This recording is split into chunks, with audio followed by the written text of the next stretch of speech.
welcome to the deep dive. Today we are taking on a really sprawling challenge. We're going to try and analyze the massive structural forces that are, well, currently shattering the foundations of the global economy. And this isn't just about another trade war or, a temporary recessionary wobble. Our sources are painting a picture of a world that is fundamentally reshaping its priorities. That's absolutely right. I mean, for anyone who feels like the rules of international economics have just been changing dramatically over the last few years, this deep dive is going to confirm that intuition. Right. We are sort of moving away from that whole post-Cold War era that was defined by maximizing global efficiency, and we're heading towards a new paradigm where the paramount concern is geopolitical security and, well, alignment. So our mission today is to really unpack the source material that documents this huge pivot. We're going to trace how this fragmentation just ripples through everything from global trade mechanics and cross-border investment flows into the structure of the international monetary system, and then finally right down to the fundamental raw material of the 21st century, which is data and technology governance. And just to frame the scale of this change for you, it's important to remember that these fragmentation trends, they were already building post-2008. You had rising protectionism and nationalism. Yeah, it wasn't new. Not at all. But the combined shocks of the COVID-19 pandemic and the Russia-Ukraine conflict, they acted as massive accelerants. They didn't just cause temporary hiccups. They forced these huge structural security-focused responses from governments globally. And all of them were focused on resilience, not pure cost reduction anymore. Okay, let's unpack this, starting right at the beginning with the macroeconomic turmoil that really set the stage. Particularly the supply shocks that forced us to look back half a century for any kind of parallel. Right, we really need to set the scene here. We have to identify the two major drivers of the current turbulence, and right now we're dealing with a huge 1-2 punch of supply problems. You've got the energy and food crises that escalated dramatically because of the Russia-Ukraine conflict. And that just intensified the existing bottlenecks from the whole post-pandemic supply chain mess. And that massive supply shock is hitting at the same time as all this cash is sloshing around from the pandemic stimulus. Exactly. It's hitting it against a backdrop of historic fiscal and monetary easing that was undertaken during the pandemic years. So that combination, a huge surge in available money, meaning a simultaneous collapse in the ability to supply goods, is what led so many analysts in our sources to draw these immediate parallels to one of the most painful structural economic periods in modern history, the 1970s Great Inflation. Yep. What made that era so devastatingly relevant to what we see today? Well, the 1970s suffered from a really similar confluence of shocks, but they had a different kind of monetary anchor problem. You had two major oil crises, the first in '73, the second in '79, which were classic supply-side constraints, very similar to the energy and food shocks we saw post-Ukraine. But the crucial difference was the monetary system itself. The fatal overlap, really. This all happened right after the collapse of the Bretton Woods system in 1971, which is when the dollar lost its tie to gold. That collapse essentially removed the last real monetary constraint, and it just injected excess dollar liquidity globally, creating a much, much looser environment for central banks. So you have the U.S. Federal Reserve facing a real-world supply crisis, and now it has a free hand with an unanchored dollar. And their policy response at the time was, well, famously insufficient and really subject to political pressures. Exactly. The sources are highly critical of the monetary policy of that era. They characterize it as insufficient incremental. What does that mean in practice? It means the policy changes like interest rate hikes, they were just too small and way too late to counteract the inflationary surge. We see clear evidence of this starting when the Fed began loosening policy significantly in the early 70s, including a really rapid sequence of interest rate cuts. So you've got easy money plus external shocks. And that sustained environment meant that inflation expectations became unanchored. That term, unanchored inflation expectations, it sounds so academic, but that's the core of the problem, isn't it? It's the existential threat. Once people, businesses, investors, once they all believe that prices will always rise rapidly, they start acting on that belief. A self-fulfilling prophecy. It is. Workers demand higher wages, companies preemptively raise prices, investors seek out hard assets, and you get this inflationary spiral that's nearly impossible to break without really harsh policy intervention. The Fed back then was just so inconsistent. During both oil crises, rate changes often started decreasing right at the inflation peaks, which just shows a total failure to commit to long-term containment. So if the 1970s had oil crises and the end of the gold standard, today we have a massive post-pandemic monetary flood. Yeah. All that quantitative easing, the fiscal stimulus, and you combine that with the commodity shock from the Ukraine conflict. It's the perfect storm. Too much money chasing too few goods, amplified by this new security premium, and we saw the commodity markets reflect that panic instantly. Right. I mean, immediately following the conflict outbreak, prices for key commodities just exploded. WTI crude oil, for instance, peaked dramatically at $130 a barrel. Which is a staggering number. But, and this is crucial, we have to note the nuance here, that price didn't stick forever. By June 2023, the price had reverted significantly, dropping back to around $71, $72 a barrel. So what does that reversion tell us? It's vital evidence. It suggests that while, yes, geopolitical risk drives volatility, the long-term price equilibrium is still determined by market demand and supply, not solely by some new geopolitical anchor. And we'll come back to that point when we talk about the dollar. That makes a lot of sense. The inflation is real, but the market eventually finds a way to rebalance, or I guess demand destruction takes over. So the lesson from the 70s isn't just about high prices, it's about the danger of those expectations becoming unanchored. Okay, so let's see how this economic fear is playing out in the actual physical flow of goods. As we transition from that macro picture to global trade flows, the sources provide really clear confirmation that the global network is prioritizing resilience over cheap cost. The concept is often termed small circulation or regionalization, and it is reshaping logistics and manufacturing investment in real time.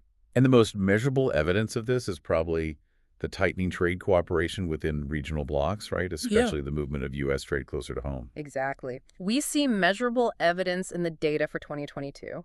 U.S. imports from North America, we're talking primarily Mexico and Canada, they surged by 20.2% in 2022. Wow. Now, compare that to the global U.S. import growth, which was only 5.3%, or even import growth from Asia, which was 6.3%. North America is just clearly outpacing the global average for trade reliance. The 20% growth jump isn't just a slight bump. That suggests real structural changes happen. Is this new factory construction? It's absolutely structural change, and it's driven by strategic nearshoring. When companies decide to relocate supply chains from distant Asian manufacturers to Mexico or Canada, they're responding to that security imperative. North America's share of U.S. goods imports rose by a tangible 1.3 percentage points, reaching 27.5% of the total. And at the same time, Asia's cooling off slightly. Right. Conversely, imports from Asia saw a slight cooling, dropping their share by about 0.3%. And on top of that, the sources highlight these active diplomatic efforts like the late 2022 Transatlantic Trade and Technology Council discussions, which were specifically aimed at using digital tech to lower coordination costs and enhance transatlantic trade. It proves this regional tightening is deliberate policy. So this shift toward regional trade patterns is mirrored by a distinct slowdown and a divergence in global investment. Geopolitical risk hasn't just spooked trade. It seems like it's frozen cross-border capital, which is much stickier than goods. Oh, absolutely. Cross-border capital flows, what we call foreign direct investment, or FDI, they are incredibly sensitive to geopolitical risk. The global FDI reduction for 2022 was 3.2%, totaling $2.7 trillion. Even just the sheer number of FDI projects saw a decrease of almost 1%, which confirms that investors are really pressing the pause button. And where did this capital contraction hit the hardest? Developed economies really bore the brunt of it, largely because they are the nexus of the current geopolitical conflicts. The U.S. saw its direct investment inflows decrease by almost 17% through the third quarter of 2022. But the most alarming sign, I think, came from the Eurozone. I remember seeing those figures. The Eurozone experienced some serious capital flight. Severe and sustained. The Eurozone saw net capital outflow for 7 months in 2022. December 2022, just 1 month, saw an outflow of 268 billion euros, the highest single month since the financial crisis. That's a huge number. It is. When you total the net outflow for the entire year, it accumulated to 173.64 billion euros. That level of capital flight signals a really profound loss of institutional confidence in the economic stability and resilience of the region, especially given its proximity to the Ukraine conflict and, its historical dependence on Russian energy. That scale of contraction is definitely indicative of panic. But the sources also point out that this slowdown wasn't universal. There was a surprising countertrend in developing economies, specifically around greenfield investment. And that is the crucial nuance that this whole fragmentation introduces. While portfolio investors were panicking, developing economies often offered a more predictable investment environment relative to the turbulent G7 economies dealing with the fallout. Right. And these regions actually attracted significantly increased greenfield investment projects. Okay, for our listeners, can you just quickly define what greenfield investment is? Of course. So greenfield investment means literally building a brand new operational facility, a factory, a solar farm, a plant from scratch on a greenfield. It's distinct from M&A, which is just buying an existing company. So this is strategic, long-term capital, and it was up 25.7% globally in 2022. That is incredible growth given the global downturn, and it seems to be geographically concentrated in some very specific areas. Absolutely concentrated. Specific regions saw these massive, almost vertical jumps in these long-term projects. South Asia recorded 98% growth in greenfield project numbers, largely driven by India and Bangladesh. North Africa saw almost 77% growth, and ASEAN gained 21%. These regions are essentially benefiting from that deliberate China plus one diversification strategy that major multinational corporations are undertaking. And what sector fueled this massive surge in developing economies? Was it just about stability, or was there a deeper sectoral focus at play? It was driven significantly by the global shift towards sustainability. International capital is increasingly concerned with project sustainability, making renewable energy a primary magnet for investment. Our sources noted that 6 of the top 10 global greenfield investments flowed directly into renewable energy projects. Wow, 6 out of 10. And 4 of those major investments were concentrated solely in Egypt, totaling almost $45 billion. This was supported by Egypt's natural resource advantages, sun and land, and significant government policy support. So this trend really proves that capital, when it's seeking long-term predictability, will prioritize sustainability in developing markets. This flight of capital and the reordering of trade, it leads us naturally to the architecture that underpins global finance, the dollar system. The shift in investment is just so intimately connected to a new set of concerns around the dollar's dominance, and it was spurred by the financial weaponization we saw deployed after the Russia-Ukraine conflict. Yes, the use of financial sanctions against Russia was unprecedented in its speed and scale against a G20 economy. Specifically, removing Russian financial institutions from SWIFT, that's the international messaging system for payments, and then freezing the Russian central bank's overseas assets, that created a global shockwave. And it must have raised profound concerns among other nations. It did, particularly those with large dollar reserves or, strategic tensions with the U.S. It raised questions about the safety of their foreign assets and their deep dependence on the dollar-centric financial infrastructure. And this wasn't just a theoretical threat for Russia, was it? Even though they had been trying to reduce their dollar exposure for years. They were trying, but the system's gravitational pull is just immense. Russia had been actively pursuing de-dollarization since the 2018 Crimea incident. They drastically cut their U.S. Treasury holdings from over $100 billion in 2017 to only $4.5 billion by early 2022. So almost nothing. Virtually negligible by April 2023. However, despite all those efforts, the freezing of reserves was still devastating. Why? If they'd sold off all their treasuries, why were they still so vulnerable? Because dollar dominance extends far beyond simply holding U.S. government debt. It's about the entire Western financial system. Over half, 51.6% of Russia's foreign exchange reserves were still held by Western countries at the time of the freezing. So even if it wasn't in dollars, it was still within reach. Exactly. 34% of their reserves were held in euros and about 11% in dollars as of January 2022. The SWIFT action just showed that being diversified across Western currencies doesn't solve the core dependency problem if the geopolitical alignment is hostile. It demonstrated that financial assets held within the Western sphere can be instantly rendered useless. Which leads directly to the immediate global reaction, especially from central banks holding large reserves. A dramatic move toward the oldest safe haven there is, gold. Absolutely. Central banks globally are increasing their gold holdings as a direct diversification strategy against this perceived financial weaponization. In 2022, global net central bank gold purchases hit a historical high of 1,078 tons. 1,000 tons. To put that in perspective, that's a staggering 140% increase year over year. And this was led primarily by institutions in politically diverse countries: Turkey, China, and Egypt. China, in particular, was noted for increasing its holdings for 8 consecutive months through June 2023. That 140% jump sounds like a profound repudiation of the dollar system. Yeah. I mean, is gold truly positioned to become a new monetary anchor? Well, that's the key question. And while the volume purchase is immense and it sends a very strong political signal, we have to look at the relative numbers. Okay. The source provides an important counterpoint on China's position.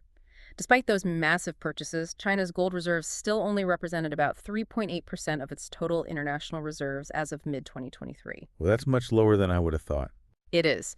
Contrast that with the average gold reserve ratio for the world's top 20 gold-holding economies, which stands significantly higher at 37%. So diversification is certainly happening, the signal is clear, but the overall structure of global reserves still overwhelmingly favors fiat currencies and government bonds over gold. Gold is serving as an insurance policy, a political statement, but it is not replacing the dollar's function.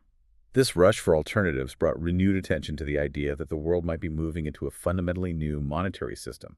The idea of a Bretton Woods III, which was popularized by the economist Sultan Pozsar. For listeners who might be unfamiliar, can you just outline Pozsar's vision? Sure. Pozsar's hypothesis suggests a historical progression. He defines the original system, Bretton Woods I, which was post-World War II to 1971, as being anchored by gold. Bretton Woods II, from 1971 to basically the present, is anchored by U.S. Treasuries, what he calls internal currency. Bretton Woods III, the system we are supposedly moving towards, would be anchored by external currency, namely gold or commodities. He links this shift directly to sanctions pressure, arguing that suppressing Russian commodity exports forces other commodity prices higher, making them the new anchor of global value. That's a really compelling narrative, that commodities replace treasuries as the ultimate store of value. But the sources we looked at offer a pretty powerful critique of this concept. Why is the Bretton Woods III model questionable? The critique argues that Pozsar miscategorizes the current system. Bretton Woods II and what he calls Bretton Woods III are both fundamentally based on a credit currency system. They rely on the promise of the issuing government and the deep trust in its financial market. Which is completely different from the gold standard. Inherently different from the gold exchange standard of BW-CAR, where the currency was literally convertible to gold. So the distinction between BW2 treasuries and BW3 commodities is seen as, well, subjective. And the practical evidence from the commodity spikes we just talked about seems to support this skepticism. Precisely. While commodities spiked instantly after the conflict, that subsequent reversion like WTI crude dropping from 130 back down to 71, it shows that long-term prices are determined by market equilibrium, not by a geopolitical conflict creating some permanent monetary anchor. Right.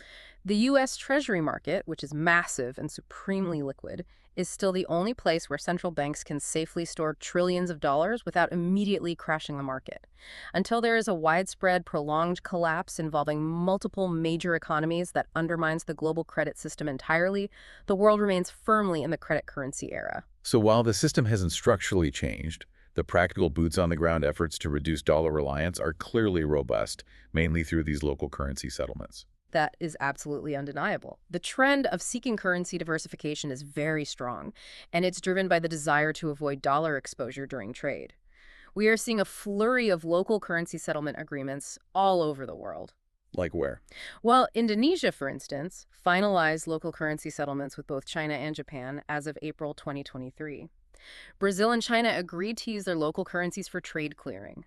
Furthermore, China executed its first ever RMB-settled cross-border import LNG purchase with France's Total Energies in March of 2023. These small, consistent moves just chip away at the dollar's necessity for routine commerce. And this push isn't limited to just Asia. It's penetrating the traditional heartland of the petrodollar. And that's a major indicator of shifting allegiances. Countries like Saudi Arabia and the UAE are actively exploring local or quasi-local currency settlement plans to reduce their reliance on the dollar for oil sales. And it's driven by heightened geopolitical uncertainty and, a desire for greater strategic independence. And we see it in Africa, too. Oh yeah, across Africa, the movement is strong.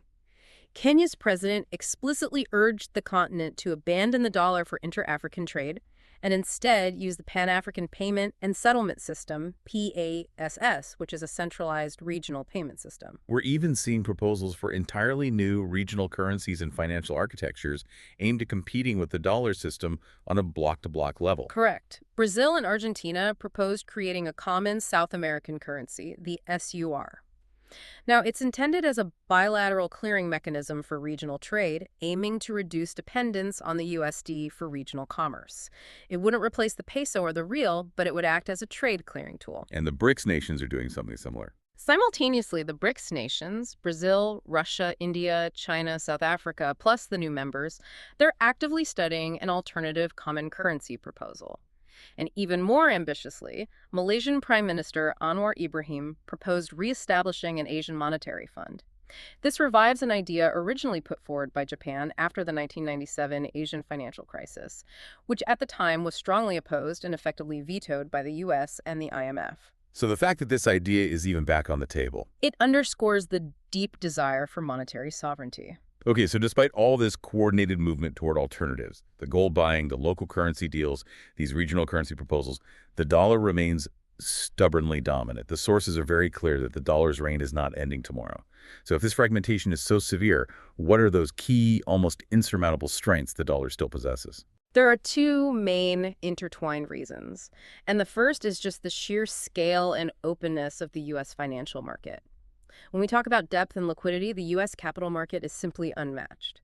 The U.S. stock market capitalization stands at $43.45 trillion, and its bond market is valued at $53 trillion. The scale is just hard to comprehend. It is. This size provides investors, including central banks, with an unparalleled ability to buy and sell huge volumes of assets quickly without drastically affecting the price. And it's not just big, it's profoundly integrated globally, which is absolutely key. Precisely. Foreign entities own approximately 1/3 of this market. Think about that scale. Foreign ownership includes 32% of U.S. long-term treasuries, 68% of institutional debt, 40% of corporate debt, and 29% of U.S. stocks. This massive liquid market and its tight correlation with global financial systems provide the fundamental support network for the dollar's internationalization. If a country needs to cash out $1 billion instantly, the U.S. market is the only one that can absorb that kind of volume predictably. And the second reason is really a critique of the challengers themselves. The alternatives simply aren't ready to scale to meet that need. That's the core of the argument. The lack of a credible, ready-to-scale alternative. The euro, for instance, despite its size and importance, is structurally flawed because it possesses a banking union, but, and this is the crucial part, it lacks a fiscal union. Okay, for our listeners, what does lacks a fiscal union actually mean in a crisis? Well, imagine the U.S. federal government having the power to guarantee debt and transfer resources across states to stabilize the economy. The Eurozone doesn't have that robust central power. Each member state manages its own budget and debt. So there's no central backstop. Exactly. In a crisis, if Greece or Italy faces collapse, there is no automatic central Eurozone mechanism, no common treasury, to guarantee that debt without a massive politically complex negotiation. This structural deficiency just restricts the euro's agility and robustness, and that reduces international confidence in its long-term stability compared to the U.S. system. And history confirms that sheer economic size isn't enough to internationalize a currency. It absolutely does.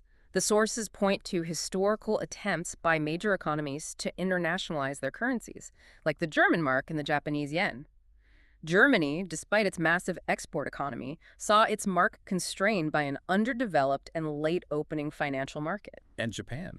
The yen saw a temporary rise in the 1980s, but it stagnated post-1990s when Japan's economic growth halted, and its financial market was still just too small and illiquid compared to the U.S. These examples really demonstrate that the prerequisite for true reserve status isn't just a strong economy. It's unmatched financial market depth and liquidity, which, at the moment, no current challenger fully meets. This global economic realignment isn't only about money. It's fundamentally about controlling the physical resources that power the economy and, of course, the critical technologies that define the future. So let's shift to the geopolitics of energy, starting with where conventional power still resides, the Middle East. The concentration of conventional energy resources in the Middle East gives the region just immense leverage in any fragmented world. As of 2020, the Middle East accounted for 48.25% of global proven oil reserves. Almost half. That's 835.94 billion barrels. In terms of natural gas, the region holds over 40% of proven global reserves. That is an overwhelming concentration of strategic power. And it's even more concentrated when you look at which nations hold the gas, right? That's where the geopolitical tension really lies. The gas reserves are heavily focused in just four nations: Iran, Qatar, Saudi Arabia, and the UAE. Iran holds over 42% of the Middle East's gas reserves, and Qatar holds another 32%, largely within these major shared fields. Well, what does that concentration mean for the rest of us? It means that political stability or instability in just these few nations instantly translates into global energy supply and price shocks. It cements their role as indispensable players, regardless of what currency they choose to trade in. Meanwhile, Russia's energy strategy has been, well, forcibly shifted post-conflict. With capacity reductions and sabotage affecting the Nord Stream pipelines, Russia was compelled to pivot its massive energy output away from its traditional European market. Russia, which was the world's largest natural gas producer and second largest oil producer in 2021, is now actively pursuing non-European export destinations. They're pushing new projects like Eastern Oil and aggressively accelerating Asian pipeline links, notably Power of Siberia 2, which aims to satisfy booming demand in China and other Asian nations. And they're trying to build new alliances, too. They are. They've proposed strategic moves like an international gas hub in Turkey and a gas alliance with Kazakhstan and Uzbekistan. These moves aren't just about finding new customers, are they? This seems to be about creating alternative, resilient energy systems. Precisely. They are deliberately attempting to create two parallel global energy systems. One, a pro-Russian system centered on Asian and developing nation markets, and two, a de-Russian energy system centered on the US, Europe, and their allies. This bifurcation just adds enormous complexity, risk, and cost to global energy markets. Beyond the giants of oil and gas, Latin America is emerging as a critical region in this fragmentation. And it's because it possesses strategic resource wealth that's necessary for the clean energy transition, which is central to future economic power. Absolutely. While Latin America holds almost 19% of global oil reserves, 95% of that is concentrated in Venezuela, which makes it geopolitically complicated. So the real story's in the minerals. The true importance lies in the strategic minerals required for modern batteries and electronics. Chile alone has 45% of global proven lithium reserves. Brazil holds significant graphite and rare earth reserves, and Cuba holds a lot of the global cobalt supply. The control and security of these supply chains are now major foreign policy considerations for the US, China, and Europe. And we can't forget its massive agricultural wealth. When we talk about global security, we often forget about food. Food security is paramount. And Latin America is a global food powerhouse. It dominates in essential agricultural commodities. Over 50% of global sugarcane production, over 53% of global soybean production, and a staggering 68% of global avocado production as of 2021. This dual wealth minerals and food means that Latin America is not merely a recipient of foreign policy, it is a key battleground in the new fragmented global structure, forcing major powers to compete for access and influence. So if conventional energy creates leverage today, controlling renewables is what defines economic potential tomorrow. Looking at wind and solar capacity, the sources show a profound, almost overwhelming imbalance, and it's led by Asia. Yeah, the statistics are really clear on Asian dominance. The Asia-Pacific region accounts for almost 42% of global wind capacity and over 56% of global solar capacity. And the primary driver by far is China. How much is China? China alone holds over 35% of global wind capacity and nearly 32% of global solar capacity. That level of concentration in one nation gives it effective control over the manufacturing and deployment of critical clean energy infrastructure globally. That's the takeaway. China makes up 84% of the Asia-Pacific's wind capacity and over 56% of its solar capacity. And this dominance extends not just to deployment, but to manufacturing, the solar panels, the wind turbines, the processing of the raw materials. This creates a critical vulnerability for Western nations that are trying to accelerate their own green transitions, but remain dependent on these Asian supply chains. Given this global shift, where does the Middle East, the traditional energy heartland, stand in the renewables race? The Middle East lags severely. Their energy transition remains slow, with really low initial capacity figures. Only 0.16% of global wind and about 1.5% of global solar capacity in 2021. This leaves a massive gap between their current wealth and their future energy security unless they dramatically accelerate investment. But the sources do note a fast-expanding cooperation model, bridging that gap, specifically involving China. Is China helping the Middle East catch up? Yes, and this is another one of those examples of geopolitical alignment driving economic decisions. Despite the Middle East's low historical capacity, there is rapidly expanding China-Middle East cooperation in new energy, especially solar. Hmm. Major projects showcase this. The Al Kharsa 800-megawatt plant in Qatar and the Al Dhafra 2100-megawatt solar power station in the UAE. This cooperation has accelerated China's export of photovoltaic modules. Exports to the UAE grew by a massive 340% in 2022. It's a synergy driven by Middle Eastern capital, their need for capacity, and Chinese expertise in manufacturing scale. Now we come to technology control, which is really the defining frontier of economic fragmentation.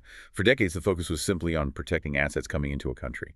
Inbound investment screening, exemplified by the U.S. CFI-US mechanism. Can you walk us through how this mechanism gradually sort of metastasized? Sure.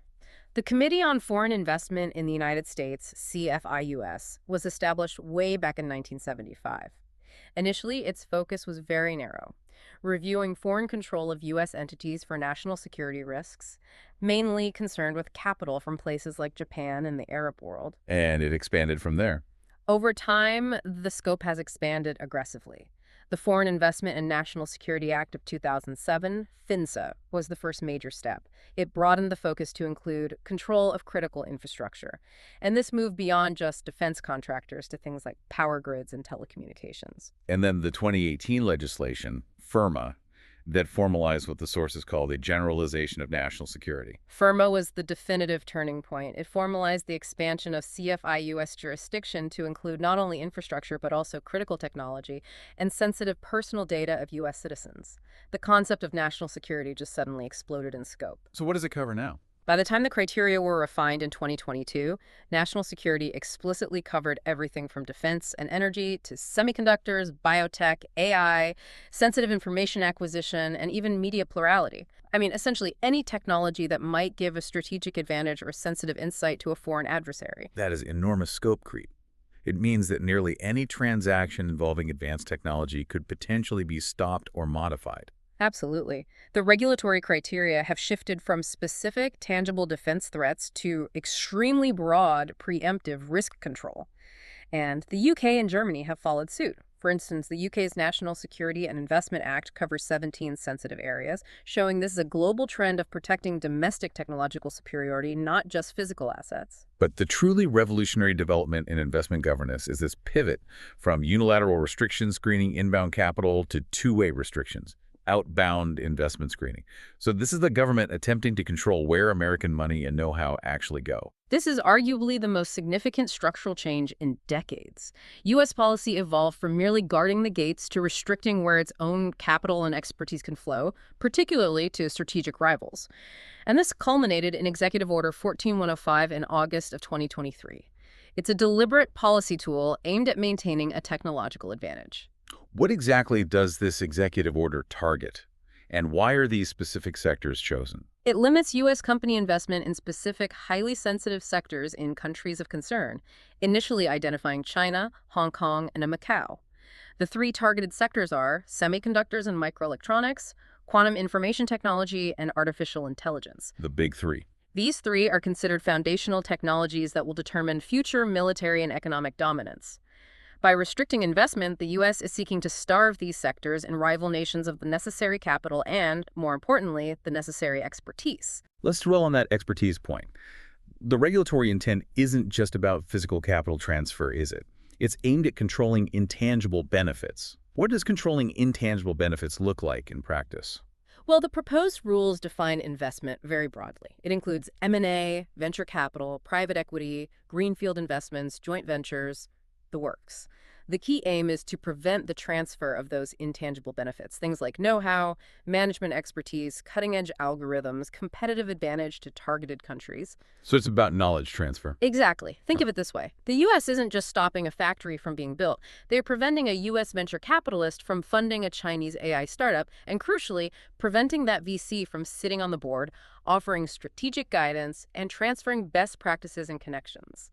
This effectively couples outbound capital control with existing export controls and technology restrictions, creating a kind of watertight wall around key technological knowledge. And the market reaction to this intensified scrutiny, even before the formal rules were finalized, it's already visible in the data. A massive chilling effect on U.S. and European capital movement toward China. The numbers absolutely confirm the chilling effect. U.S. FDI in China has plummeted. It hit a 20-year low of $8.2 billion in 2022. That's down sharply from the $14 billion annual average we saw between 2010 and 2018. That's a 40% reduction. It is. European FDI in China also declined significantly, falling from a peak of almost 10 billion euros in 2018 to just over 6 billion in 2021. Investors are clearly choosing safety and security over market access. And for the high-risk, high-reward sectors that rely on risk capital, the drop is exponentially more severe. Oh, the venture capital figures are shocking. U.S. venture capital in China, which fuels the cutting edge of technology, saw an almost complete collapse. After reaching a high of $19.5 billion in 2018, it plunged to just $1 billion in 2022. That drop just demonstrates how quickly geopolitical risk and the threat of regulatory intervention can extinguish the appetite for high-risk technology financing, and it effectively silos innovation. And what's fascinating here is how quickly the focus shifted from just protecting domestic assets, which was the traditional role of CFI US, to controlling what expertise and capital leave the country. This raises a really important question. What does this mean for the global supply chains that have been built on a mix of Western capital and expertise meeting Asian manufacturing capability? If the capital dries up, innovation becomes fundamentally siloed by national borders. The ultimate battleground in this fragmentation era isn't just the control of oil fields or silicon chips, it's the raw material of the digital world, data. The sources formalize data as a critical new production factor, placing it right alongside land, labor, and capital. And data is defined here as a formalized representation of facts, whether that's text, images, sound, or streaming video. The volume is just staggering. Global data creation and consumption reached 64.2 zettabytes in 2020, and it's projected to surge to 181 ZB by 2025. This explosion means that managing and controlling data flows has become a core component of national economic strategy. Our sources make a careful conceptual distinction between raw data, a data resource, and a data element. And that conceptual chain is really crucial for understanding its economic value. It is the bedrock of the data economy. Raw data is just the collection of facts recorded across various sources, a sensor reading, a consumption habit, a health record. Right. After rigorous selection, cleaning, standardization, and cataloging, this raw data becomes a valuable data resource, meaning it has a proven use value. But it only fully matures into a data element when this resource is stored, transmitted, developed with computing power, and actively used in the production process to generate tangible economic benefits. That conversion from raw fact to an element that generates profit is the data value chain. And data, unlike traditional factors like land, it has these unique economic characteristics that fundamentally change how we think about its regulation and pricing. That's key to understanding the digital frontier, and it's why the old rules just don't apply. Traditional factors are scarce. If I use a piece of land, you can't. Data is the opposite. Data is non-scarce. Its sources are vast, and it can produce new, insightful data through combination and calculation. Can you give us an analogy for the other two characteristics, non-excludable and non-exhaustible? Sure. Think of data like a recipe or intellectual property. It is non-excludable, meaning it can be used by multiple parties simultaneously without any physical conflict or congestion. If I use a piece of data to improve my supply chain model, you can still use the exact same data at the exact same time to predict market movements. Unlike a road that gets congested. Exactly. The data doesn't get congested. And critically, it is not exhaustible. Its use does not diminish its availability. In fact, its use often increases its value by providing feedback that generates more data. And this just fundamentally challenges traditional economic models that are built on scarcity and rival consumption. But despite its non-scarce nature, monetizing data presents immense challenges, primarily around rights, valuation, and market structure.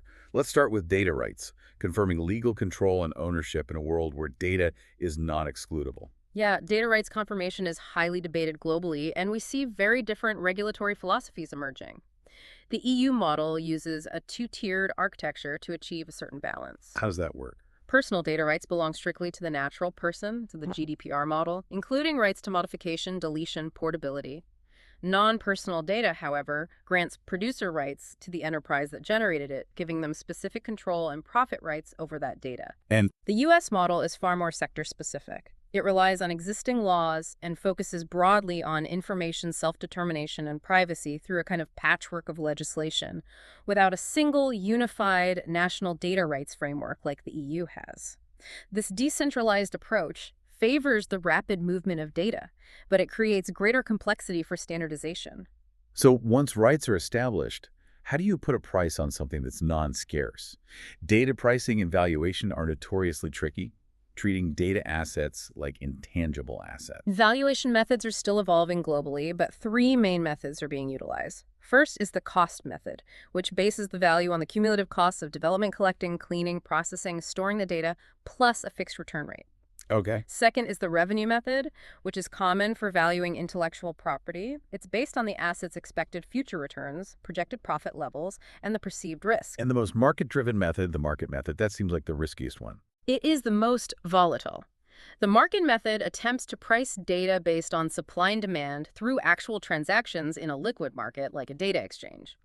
However, this method faces significant risks, including high volatility and potential manipulation, especially when market liquidity is low or transparency is lacking. Because data is so customizable, finding truly comparable transactions can be nearly impossible, which undermines the market method in a lot of cases. So who are the key participants in this nascent market structure? Well, the data ecosystem involves a complex network of players. You have suppliers. These are often government agencies, the large internet companies, big tech, and financial institutions. Then you have demanders, which range from digital industry enterprises to financial institutions looking for market insights.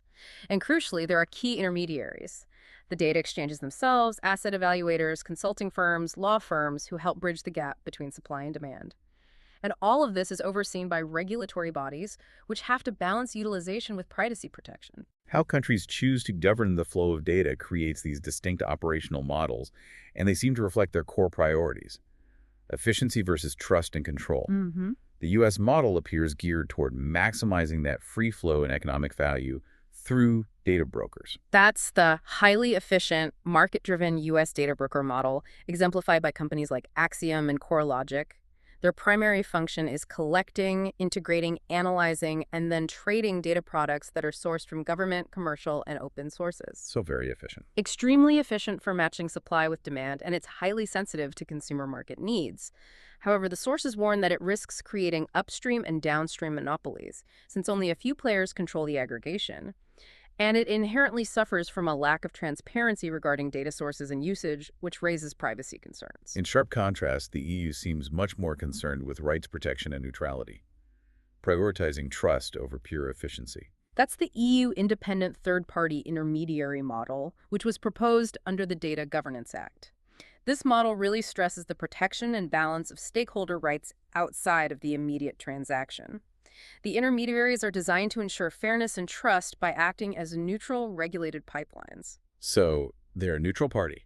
They separate the data providers, the service providers, and the consumers. This mitigates power imbalances and monopoly risks by not allowing the intermediary itself to monetize the data content, only the service of brokering it.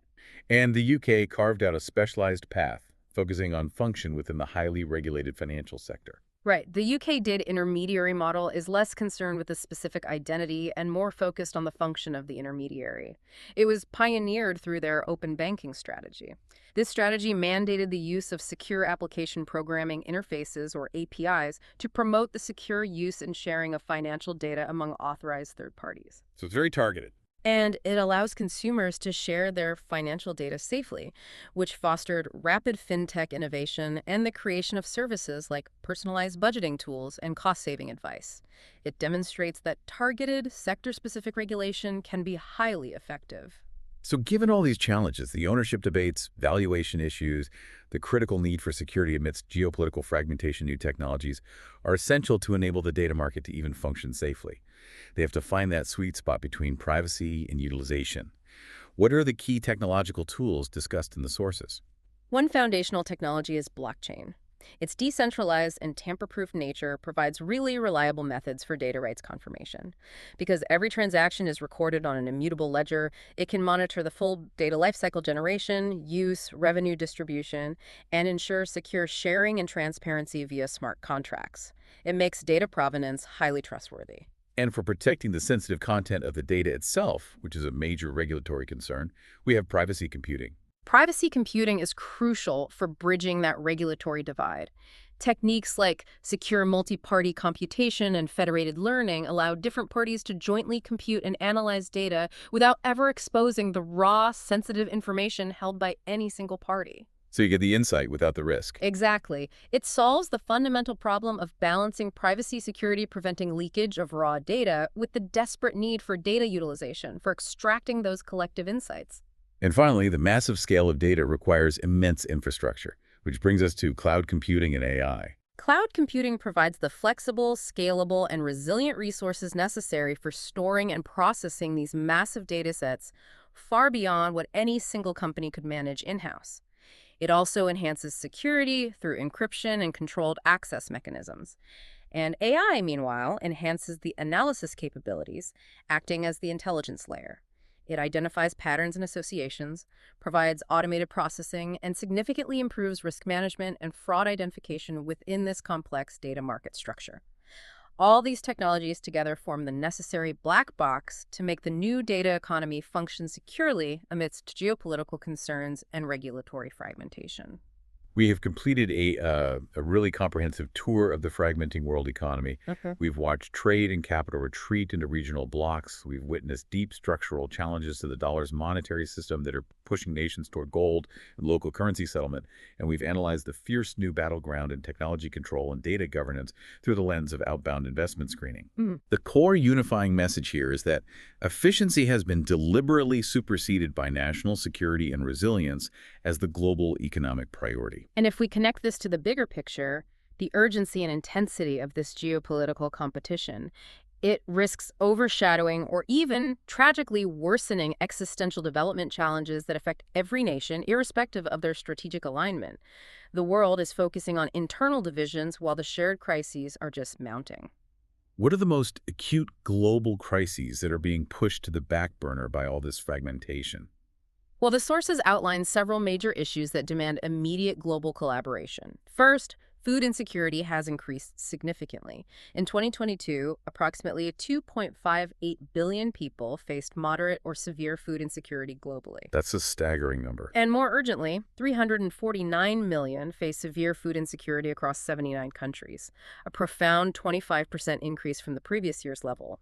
The fragmentation of the global commodity market due to conflict only exacerbates this crisis. And the financial shocks of the pandemic years seem to have reversed decades of hard-won progress on inequality. That reversal is profound and structural. Inequality reversal saw extreme poverty increase by up to 124 million people during the pandemic years, ending a decades-long trend of reduction. And the wealth concentration remains extreme. The richest 10% of the world's population owns 76% of global wealth, creating social instability that transcends national borders. And finally, the rush for immediate energy security driven by the conflict has directly impacted our long-term climate goals. Climate backsliding is a severe risk. Global average surface temperatures are projected to exceed the crucial 1.5 degrees Celsius threshold within the next 2 decades. Fossil fuel consumption rebounded post-pandemic, reaching historic highs. The economic pressures and energy security concerns stemming from the conflict led some countries, particularly in the EU, to adjust or postpone coal phase-out plans and even restart retired thermal power plants just to secure immediate supply. These urgent universal crises require global collaboration, yet the world is increasingly choosing division and self-protection. The source material leaves us with a truly provocative final thought, forcing us to consider the ultimate path forward in this fractured landscape. The world faces a binary choice.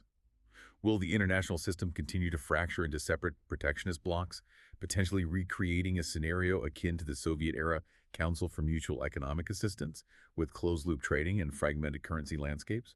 Or can global cooperation be urgently prioritized to address these universal development and climate crises before the fracture becomes permanent and the costs become unbearable?